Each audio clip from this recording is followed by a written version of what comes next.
ইবাদতের দ্বিতীয় বৃহত্তর মৌসুম হল জিলহজের প্রথম 10টি দিন। আকারে আয়তনে ইবাদতের সবচেয়ে বড় মৌসুম হলো রমজান মাস, 30 দিন ব্যাপী যে মৌসুম। সে মৌসুম সম্পর্কে আমরা সবাই কম জানি বেশি জানি। যে মানুষ ইসলামকে খুব বেশি গায়ে মাখতে চান না, তিনিও রমজান মাসে একটু হলেও ইবাদত করার চেষ্টা করেন। কথিত আছে শয়তানও টুপি পরে, অর্থাৎ খারাপ মানুষটাও রমজান মাস আসলে একটু হলেও ভালো কাজ করার চেষ্টা করে, কারণ আমরা জানি রমজান ইবাদতের মাস। কিন্তু খুবই আফসোসের বিষয় হলো যে আমাদের এই দেশের মানুষ, বিশেষ করে সাবকন্টিনেন্টের মানুষ, আমরা জিলহজের প্রথম দশকের তাৎপর্য এবং গুরুত্ব সম্পর্কে জানি না বললেই চলে। এই কথাগুলো বারবার বলা দরকার।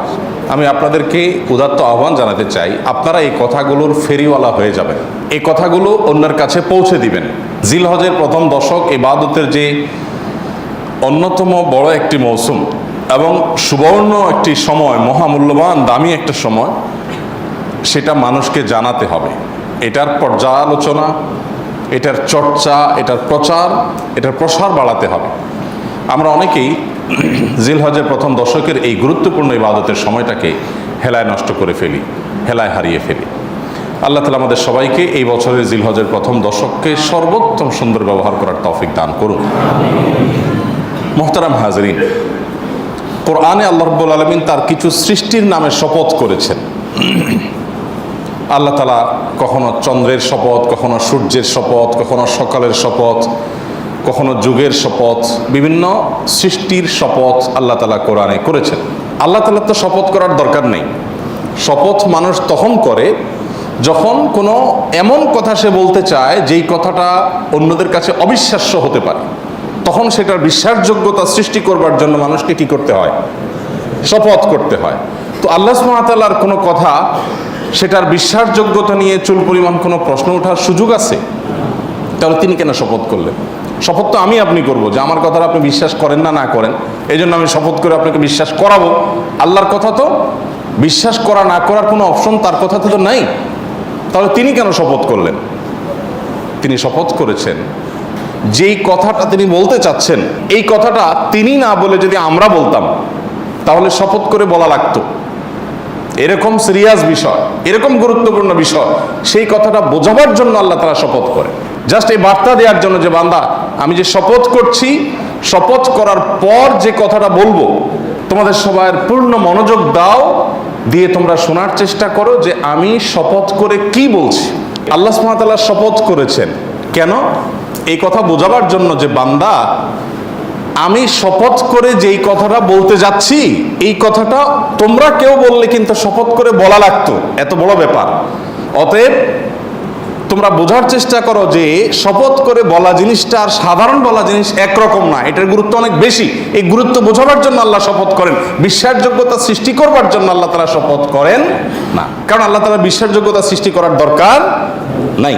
এখন আল্লাহ তাআলা যে সৃষ্টিগুলোর নামে শপথ করেন, সেটার বৈশিষ্ট্যটা কি, সেটার তাৎপর্যটা কি? সেটার তাৎপর্য হলো, আল্লাহ কোনো সৃষ্টির নামে শপথ করা মানে হলো এই সৃষ্টিটা মহৎ, বিশাল, এটা অনেক বড়, এটা বোঝান আল্লাহ তাআলা।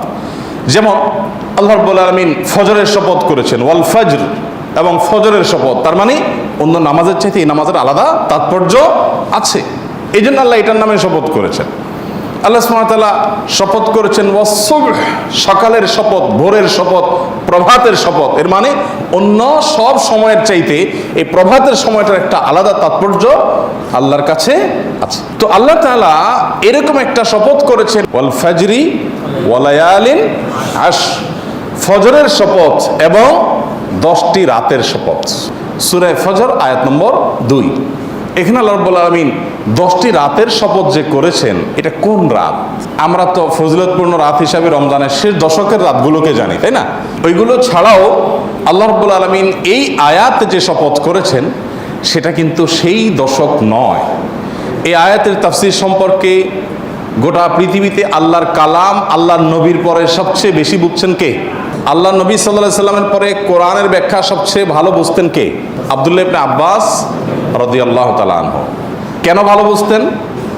কারণ নবী করিম সাল্লাল্লাহু আলাইহি সাল্লাম নিজে তার জন্য দোয়া করছেন, আল্লাহুম্মা আল্লিমহুল কিতাব আল্লিমহুত তাওয়িল, আল্লাহ এই ছেলেটাকে আপনি কোরআনের ব্যাখ্যার জ্ঞান দিয়ে দেন।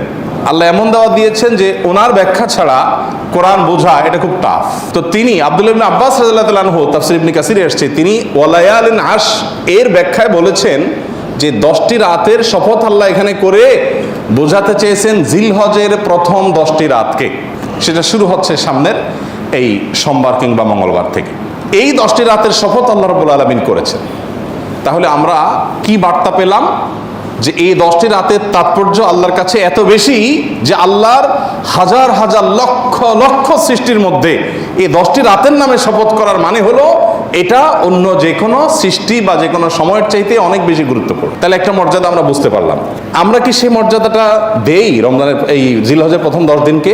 জিলহজের প্রথম 10 দিন আসলে আমরা সাধারণত এটাকে 2টা কাজের সময় বা মৌসুম মনে করি। এক, কোরবানি, আরেকটা হলো হজ। জিলহজ মাস এর চাঁদ দেখা গেছে, সাথে সাথে পত্রিকাগুলোর নিউজ হয় কি, গতকাল বাংলাদেশে আকাশে চাঁদ দেখা গেছে, জাতীয় চাঁদ দেখা কমিটির বৈঠকে এই ঘোষণা বা সিদ্ধান্ত গৃহীত হয়েছে, অতএব আগামী অমুক তারিখ পবিত্র ঈদুল আজহা, গোসল খাইতে পারবেন আপনারা অমুক তারিখে, সুসংবাদ গ্রহণ করেন। এ হলো নিউজের সামারি, তাই না? অথচ নিউজ হওয়া দরকার ছিল কি, জিলহজের চাঁদ দেখা গেছে গতকাল, এর মধ্য দিয়ে মুসলমানদের জন্য ইবাদতের একটা মৌসুম শুরু হলো। বহুবিধ আমল করে মুসলমানরা এই দশককে উদযাপন করেন, পালন করেন এবং এই দশককে অর্থবহ করে তোলার চেষ্টা করেন। এ হলো আমাদের সমাজের বাস্তবতা, উঠে আসবে, তাই না? এখন জিলহজের চাঁদ উঠলে আমাদের মাথায় আসে, আমাদের স্মৃতিতে আসে গরুর ছবি আর ছাগলের ছবি, ঠিক না? ঠিক বলেন। কোরআনের পাতা, তসবির দানা,